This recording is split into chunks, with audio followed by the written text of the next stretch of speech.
Hello and welcome to HM TV digital. దిగజారిపోతున్నటువంటి మానవ కుటుంబ విలువలకు అద్దం పట్టేటువంటి గాథ ఒక మహిళ కథ. అదేమిటో తెలుసా? కడుపున పుట్టిన వాళ్ళని కష్టపడి ప్రయోజకులుగా చేస్తే తీరా వాళ్ళు వృద్ధాప్యంలో కన్నెత్తైనా చూడకపోతే ఆ పెద్దాళ్ల పరిస్థితి చాలా దయనీయంగా ఉంటుంది కదా.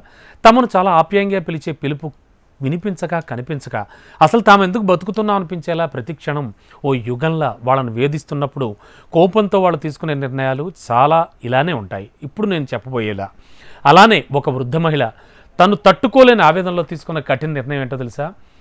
అందుకు అక్కడ చట్టాలు ఏం ఒప్పుకోవు ఆవిడ చేసిన పనికి. కానీ దీంతో ఆ మహిళ చైనాలోని షాంఘైకి చెందినటువంటి లియు తన పిల్లలకు ఊహించని రీతిలో ఒక గట్టి షాక్ ఇచ్చిందని చెప్పచ్చు.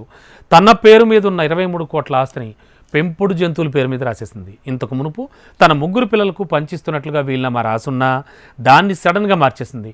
ఒకరోజు అనారోగ్యానికి గురైంది లియు. అయితే ఆమెను చూసేందుకు కానీ ఎలా ఉన్నామని కనీసం ఫోన్లో పలకరించడానికి కానీ ఎవ్వరూ లేరు, ఈ పిల్లలు ఎవరు కూడా. దీంతో తన గురించి పట్టించుకునే వాళ్ళకి తన ఆస్తితో పనేమిటి అనే కోపంతో ఈ కఠిన నిర్ణయం తీసేసుకుంది.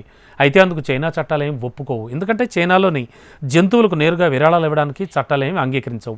అందుకు కొన్ని చట్ట పరిమితులు కూడా ఉంటాయి. ఈ మేరకు బీజింగ్లోని విల్ రిజిస్ట్రేషన్ సెంటర్ ప్రధాన కార్యాలయానికి చెందిన అధికారి చెన్కై ముందుకొచ్చి ఆ మహిళ సమస్యను పరిష్కరించేలా పలు ప్రత్యామ్నాయాలు అన్వేషిస్తున్నట్లు కూడా తెలిపారు. ప్రస్తుతానికి తన వెటర్నరీ క్లినిక్లను పెంపుడు జంతువులను సరిగ్గా చూసుకోవడం కోసం ముందుగా తనకు అత్యంత విశ్వసనీయమైన వ్యక్తిని నియమించమని ఆ వృద్ధ మహిళకి ఆల్రెడీ సూచించారు. అంతేకాదు డబ్బు మొత్తం ఇలా వెటర్నరీ క్లినిక్ చేతిలో పెట్టడం వల్ల జరిగే నష్టాలు, ఎదురయ్యే సమస్యలు, వీటన్నింటి గురించి కూడా అధికారులు ఆమె క్లియర్గా వివరించారు. అలాగే భవిష్యత్తులో పిల్లలకు మనసు మార్చుకుని వస్తే కనుక నిర్ణయం మార్చుకునే అవకాశం కూడా ఉంటుంది. కాబట్టి ఆలోచించి మరి సరైన విధంగా నిర్ణయం తీసుకుంటామని ఆమెకు సలహా కూడా ఇచ్చారు అధికారులు. అయితే చైనాలో ఇలాంటి కొత్త ఏం కాదు. సో ఏది ఏమైనా కూడా ఈ మహిళ చేసినటువంటి పని మాత్రం సర్వత్రా వైరల్ అవుతోంది. ప్రస్తుతానికి ట్రెండింగ్లో ఉంది ఈ వార్త.